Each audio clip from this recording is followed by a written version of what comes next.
What's up, everybody? In this video, I'm going to walk you guys through a leg workout routine that is specifically designed to help you build muscle and strength through your legs in both the frontier parts in your quads and the posterior parts of your leg through your glutes, your calves, and your hamstrings. So without further ado, let's get into it.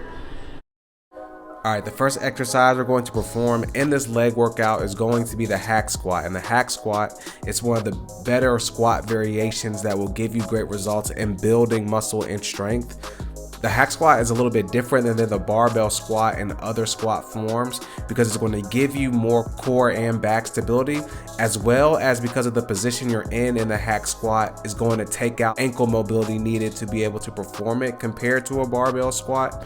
So you will be able to really put a lot more emphasis and focus on just specifically the lower body muscles you're trying to target without the need of all the extra muscles you would have to incorporate to perform a squat with good form, making it a little bit more effective when you're really just trying to target the lower body muscles specifically. The main muscles you're going to work in the hack squat is going to be the quads, the glutes, and the hamstrings. And some key form tips to be able to perform the hack squat is first you want to really just make sure that your feet placement is where you want it to be. So you can place your feet either higher or lower on the pad.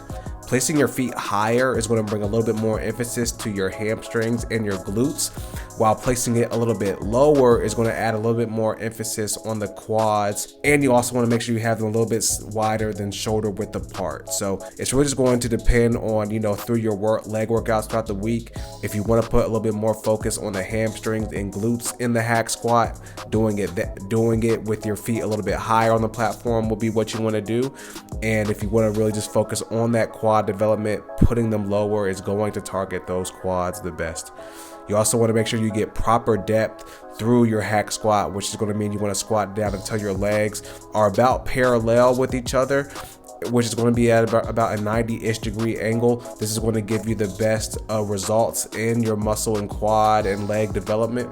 And you also just want to make sure as you're pushing out that you keep your knees from collapsing inward on the way up. If you see yourself having to really, collapse those knees in and you feel a lot of pressure on your knees, you definitely want to lower the weights that you can take some of the pressure off and really just focus on developing the quads and the legs. And for these hack squats, we're going to do a total of 5 sets. I want to go with 10 to 12 reps on these. So just doing the heaviest weight that you can do, 5 sets at 10 to 12 reps. I definitely recommend you do a little lightweight warm-up set just to get your form and everything started before you get into those working sets. And then after you do that, we'll move to the next exercise.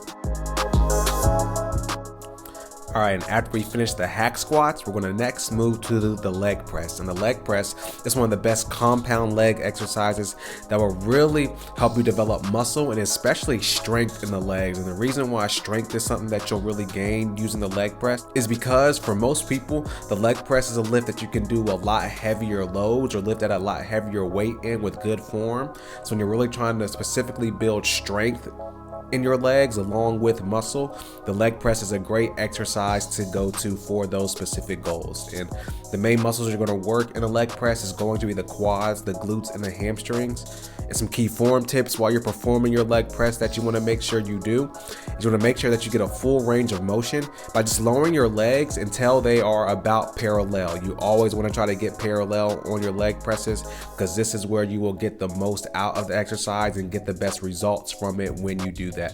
You definitely want to avoid locking the knees all the way out as you press as well. This is going to cause a lot of pressure on your knees that you don't want. So just avoid the full heavy snap out and just focus on bringing your legs all the way up without the heavy snap and lockout of the knees. You want to keep your knees from collapsing inward as well. If you see when you're trying to go kind of heavier on this lift, but you're really collapsing your knees inward and your knees are wobbling and stuff as you're pushing the weight up, you want to lower it down so that you can do it with good form, keeping your legs and knees all aligned together so that you get the best results out of the exercise without the risk of injury. And on these leg presses, we're going to do a total of 5 sets. So on set 1, In 2, we're going to lift at a relatively lighter-ish range, just doing the heaviest weight you can do for 12 reps on those first couple sets.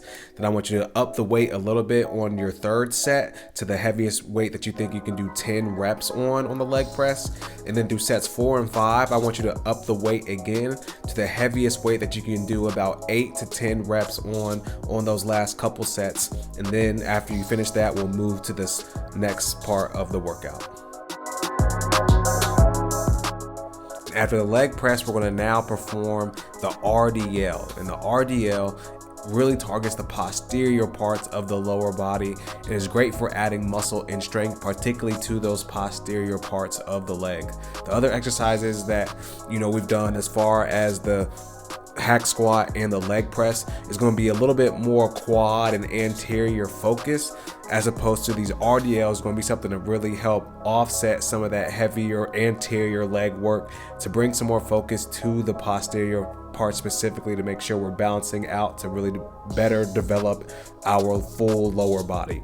The main muscles that you will target in the RDL is going to be the hamstrings, the glutes, and the lower back. And some key form tips to make sure you're performing the RDL correctly is, first, you want to just make sure that you keep the dumbbells really close to your body and avoid reaching them out. This will keep you from putting too much stress on the spine and keeping the emphasis strictly on those hips and hamstrings to perform the movement through the range of motion. You want to keep a slight bend in your knee as well. This will help keep unwanted tension on the knees and further enable you to really target the hamstrings and hips a little bit better when you perform your hinges with a slight knee bend. You want to keep your core and lats engaged by bracing the core and really squeezing in the lats through the range of motion on the RDL. This will help keep from excessive back arcing that could cause some unwanted injury and just reduce your risk of injury over time. On these RDLs, we're going to do 5 sets. So on set 1 and 2, we're going to do the heaviest weight that you can do here for 12 reps. Then on set 3, I want you to up the weight again and do the heaviest weight that you can do for 10 reps. Then on set 4 and 5, we'll up the weight again and do the heaviest weight you can do for 8 to 10 reps. And then after that, we'll go to the next part of the workout. And after the RDLs, we're going to next perform the leg curl. And the leg curl is another exercise that will help add extra volume to our posterior leg muscles to get a more effective and complete leg workout in. The leg curl is the best isolation lift to specifically target the hamstrings. The leg curl will really activate the hamstrings effectively to help better develop them and build more strength and muscle in them. Some key form tips you want to keep in mind when you're performing your leg curls is to make sure that you just get a full range of motion by curling the legs all the way up until the pad hits or about hits the glutes, and then lowering down until your legs are straight out. You also want to be really slow and controlled on that eccentric downward portion of the curl. This is going to keep your hamstrings under tension for longer, which will give you better results in developing muscle and strength in the hamstrings. And you also just want to make sure that you really squeeze the hamstrings at the top of each curl so that you really make sure you're activating them and that mind to muscle connection is working the hamstrings through these reps. And on the leg curls, we're going to do a total of 5 sets and 15 reps. So just doing the heaviest weight that you can do for those 15 reps. Don't want to be too heavy. Want to keep it light and really rep these out. And then after we finish those sets and reps, we'll go to the next exercise in this workout. And to finish out this leg workout, we're going to do weighted standing calf raises, as the calves have been utilized a little bit through our compound lifts in this workout, but haven't really been targeted directly.